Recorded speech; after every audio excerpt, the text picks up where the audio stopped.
Hi,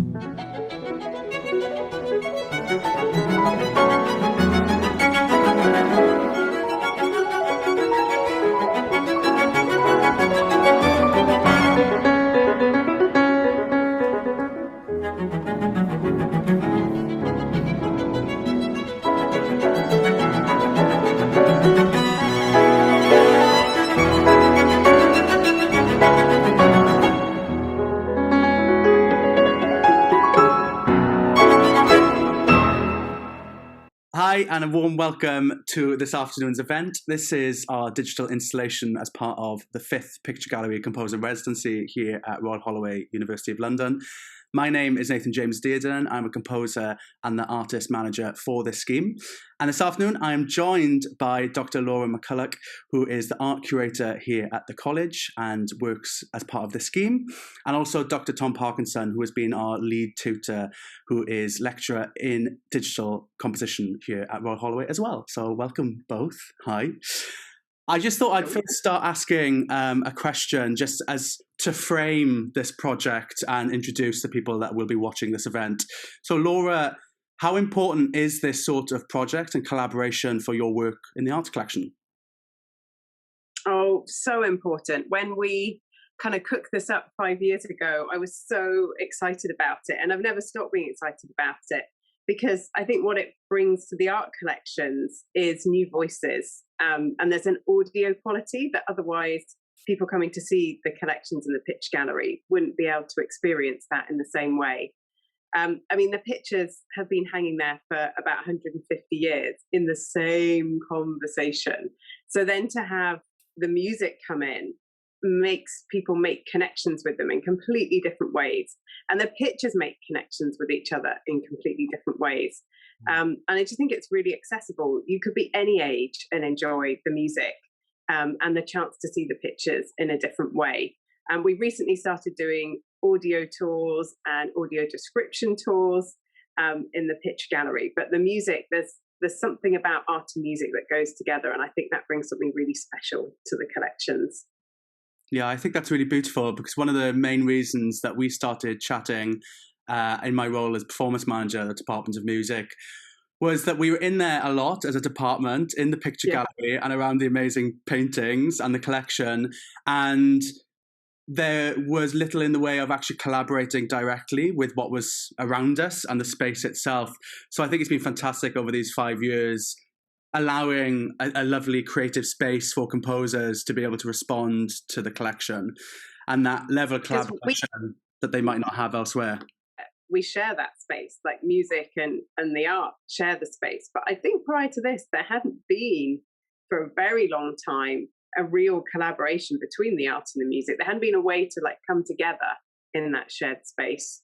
And I think that's allowed it. You know, we have a great relationship with music, whereas we knew each other before, but we hadn't worked together. It's different. So I think it's going to open lots of doors. Yeah. And that level of collaboration, I mean, Tom, as a composer who works all across the world and collaborates with amazing organizations and amazing artists, how important is that collaboration with art and other art forms for you? It's really important. Like you say, it's kind of the core of what I do as a composer.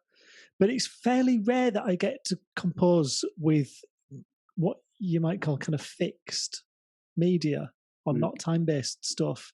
And it's a really wonderful opportunity, I think. And I wish I could do more of it, because obviously if you're collaborating with on a film, for example, or a show, you're constantly having to negotiate what's happening in time.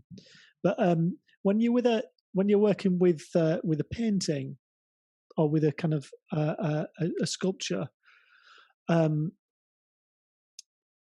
a composer, everything about time is up to you, and you can therefore kind of collaborate with and interact with what it is that you're seeing in an entirely different way than you can when you're working with a film.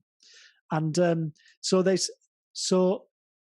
and obviously time is a huge aspect of what we kind of work with as composers.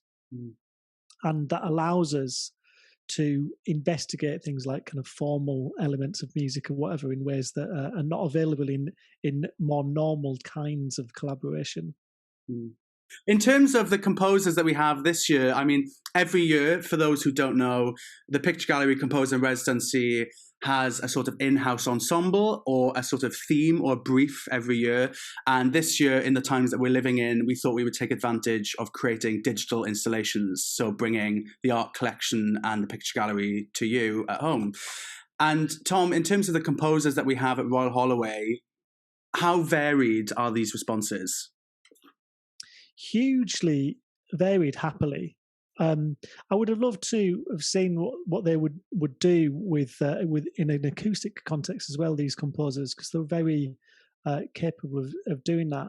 But yeah, within this, a huge variety. We've got some abstract things and some quite kind of concrete pieces of music, and things that are sort of generically inspired. And I don't mean generically in but sort of identifiable, in what they're doing stylistically, and others that are more abstract. How you'd like to describe it.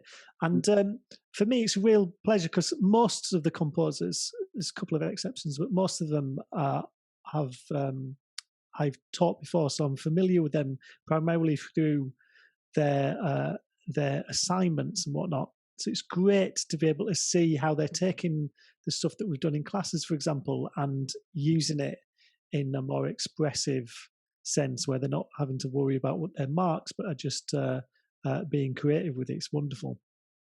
Yeah. I some of the conversations that we had starting out this project, and actually that happen every year for this scheme, how composers take a physical piece of work, an artifact or a piece of art that's hanging on a wall, and how do they respond to that? And I think it's been fascinating to see how each of the composers have differently done that, whether that's looking at the paint strokes and the brush paint on the canvas, or whether that's taking the architecture of the space and running with ideas on acoustic levels. I think the responses that we have had this year are really varied, like you've said, and yeah, I can't wait to hear them all. Absolutely, and it says a lot about it says a lot about who. Don't worry. It says a lot about who they are as artists, that they are the variety of the approaches that they've got. So, as you say, some of them are approaching it conceptually, and some of them are approaching it in a more narrative kind of sense and a kind of programmatic sense. And it's interesting to see kind of who's doing what and how that ties in with the rest of the music that they are making. So I'm really excited about the variety of the objects that they've chosen. For the first time, we've got someone doing a sculpture, Erina, and she's a bit of a pet love of mine. I love her story. So I'm going to be really excited to hear the musical response to her. And then we've got one duplication. I think, is that the first duplication we've ever had with the Man Proposes, God Disposes? So that's going to be interesting because they're going to have completely different responses. So I think that's going to be really interesting. And then people have chosen things that they haven't chosen before, not necessarily the big hitters. So that's going to be really interesting. And it's one of the reasons I really like this scheme, because they don't always choose the big hitters. So it really draws the visitor's attention to some other pictures that are really worthy of being looked at and engaged with. And perhaps I think the music is a really good way to get them to do that. And then we've got one person who's looking at the space as a whole. And that in itself is amazing, because it is a really awesome space. When you go in, if you've never been in before, it's so huge and lofty. You really get a sense, okay, I'm in this quite unique atmosphere and unique space. So to see how someone deals with that musically and that feeling that you get when you come in, that's going to be really great as well. Great. Thank you, Tom, and thank you, Laura. For the rest of this event, we're going to welcome our composers to chat to us about their work, and then we're going to hear the world premiere of these digital installations. So stick around, and thank you once again, Laura and Tom. Thank you. So we're with one of our Picture Gallery Composer in Residence participants, composer Jasmine Bates, for our 5th cohort, 2020-21. Hi, Jasmine. Thanks for joining us. Could you please just introduce yourself and tell us the name of your musical work that you've created for this residency and what inspired it? Why did you choose that painting? I chose John McWhirter's Night Most Glorious Night, Thou Wert Not Made for Slumber. And I chose it quite late on, actually, in the year, because I was originally going to go with another painting, which was The Princes in the Tower, because it's a very dark painting with a very dark backstory, and that's normally the type of thing I go for. But then I just found that I didn't really like what I was writing. It wasn't really working. And so I thought I'd go back and re-examine what I was doing. And then I found John McWhirter's painting, and it solicited more of an emotional response that I was looking for. You've got this contrast with this really expansive background of the open sea and the sun rising. And then with that, you've got in the foreground this quite intimate scene of just two people who could be anyone on this small beach with a small rowing boat. And it's like they're the only two people in the world. And I think that in the pandemic, that's the kind of intimacy that we're all kind of lacking at the moment. And so I just thought it was quite a beautiful thing.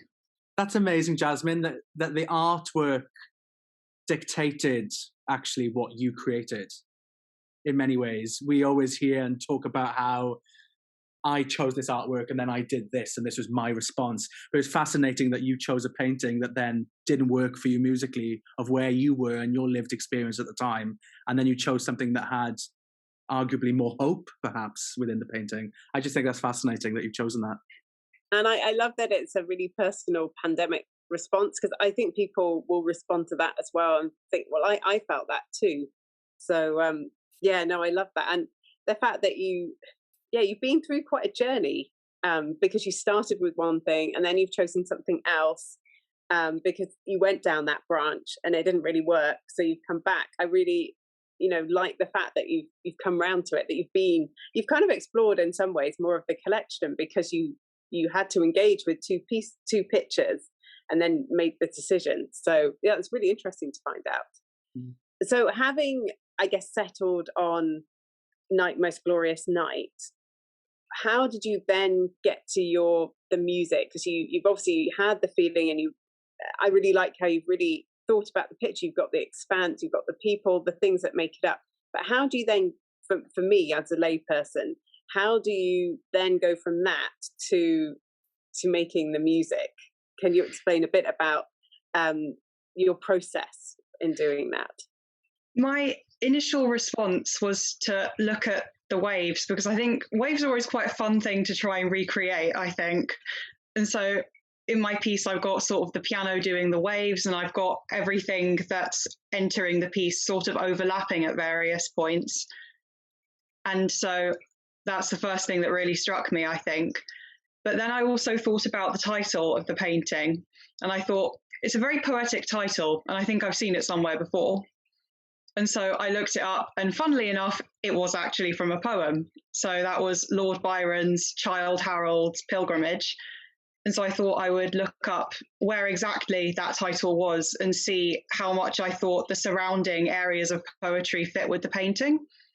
And so then I sort of went through it, and I chose phrases that I really liked and I thought would work well together, reordered them slightly, and sort of used that to build up my piece. I think that singing particularly is it's just a very human thing to do. And so I've always really liked to write for voices.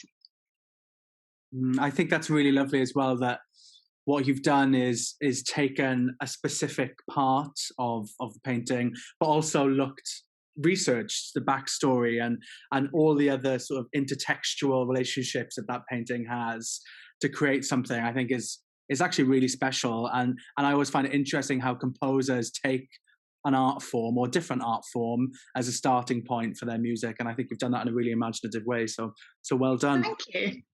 What I'm interested in as well is, now you've gone through that process of researching it and getting different sounds and creating song as well within it and the rippling of the waves.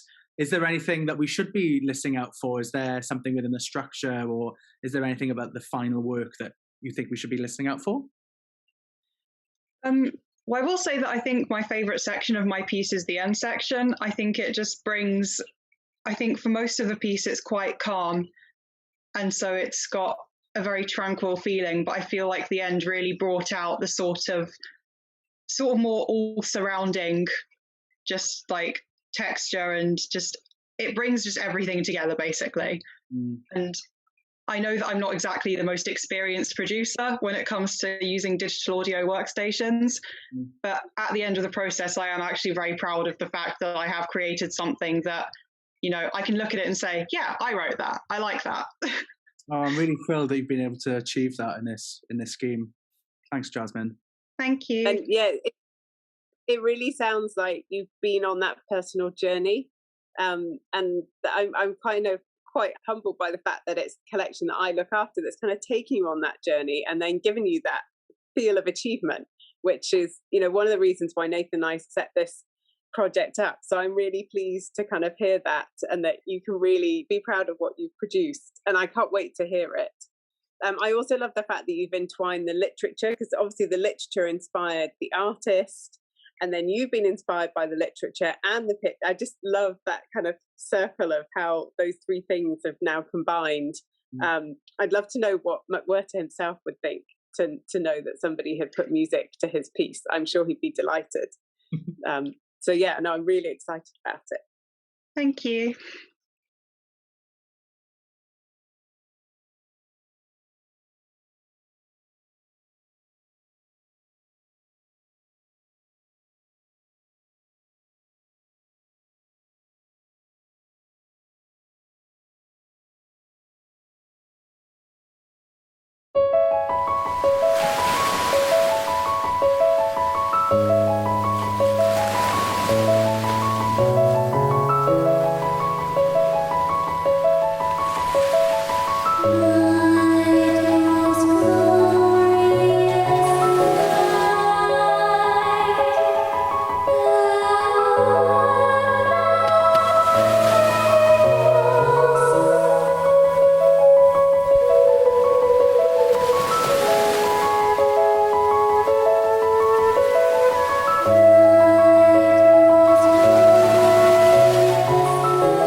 So we are now joined by one of our Picture Gallery Composer in Residence composers for the fifth cohort for 2020-21, and that is final year student Charlotte Glynwood. So Charlotte, hi, welcome.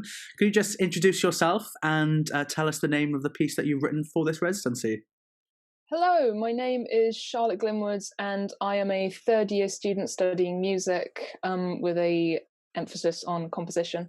The piece I've written for this residency is called Disstaff, after the poem that the Greek poetess Erina wrote. And we have a lovely statue of Erina in the North Quad by Henry Stormont Lifechild, I believe I've said that correctly, which is the piece that I decided to base it on. Oh, well, can you tell us why? I'm really excited that you've done this sculpture. I've got a bit of a soft spot for her, and we haven't ever had anyone do sculpture. So tell us how you came to settle on her.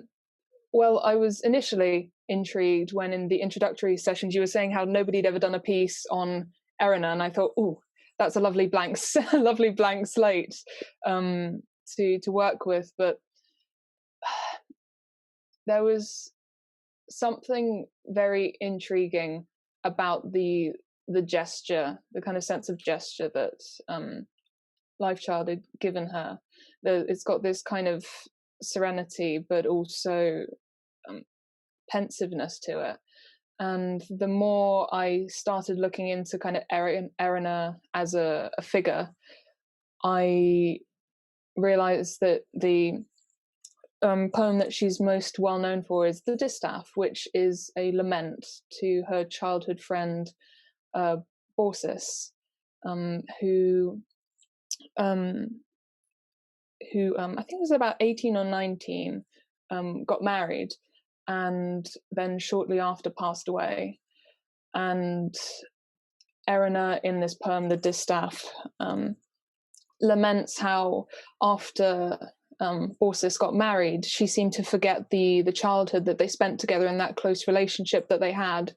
And so in that sense, the poem talks about loss, but then also the actual loss of her friend's life. And I thought that was a narrative that I could easily use to interpret the expression on the statue. And so that's the kind of narrative function that I chose for this piece.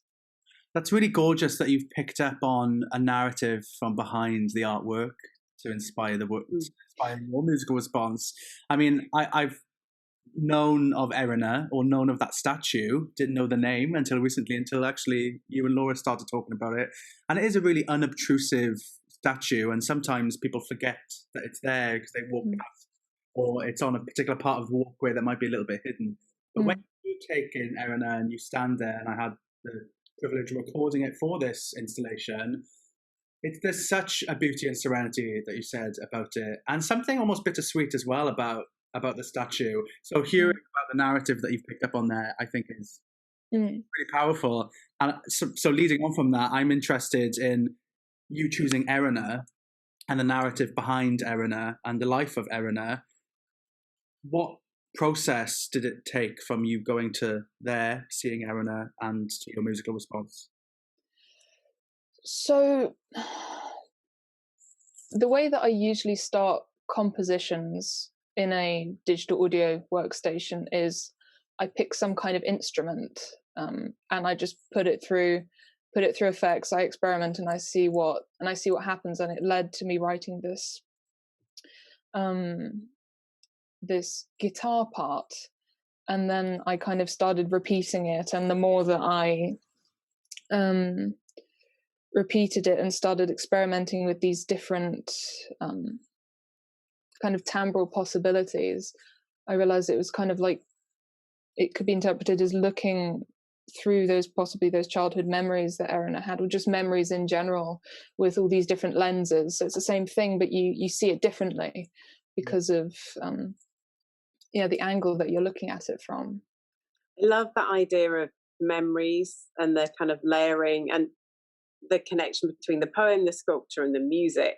That's brilliant. I love that the three are coming together. So you've got literature, art, and music. all together as being the inspiration. Fantastic. Really good. Which is apt as well for the period in which Erina comes from as well, where all of these art forms were just considered as one expression and one outpouring. And the fact that you've used a plucked instrument as well harks back to a previous time. That's really, it's really well done, well chosen. Thank you. Yeah, Erina used to play, I think, a more central role because she used to be in the gallery.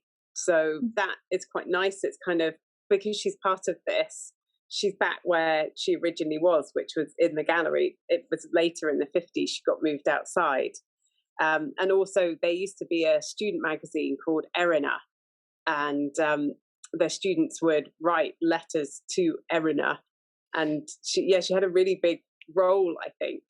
She definitely had a much bigger role than she does now. So I love the fact that you've chosen something, and maybe that will help her and find her new role at the moment at college. So tell us a little bit about the final musical response before we listen to it. And is there anything of interest that we should be listening out for, particularly in your piece? In terms of the final piece, I wanted to give voice particularly to that bittersweetness that Nathan so astutely picked up on. I wanted to give voice to that, and that kind of the kind of bittersweetness that often comes with things like grief. And in terms of what to listen out for, I don't think there's anything in particular. I don't think there's kind of any hidden Easter eggs or secrets. It's quite a simple piece, I think. It's essentially just a duet for guitar and drums. That's about it, really. It's quite an intimate space, so I didn't want to layer up too many instruments, because it's very easy to just kind of lay everything up, and you end up obscuring the kind of most essential parts, I think.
you.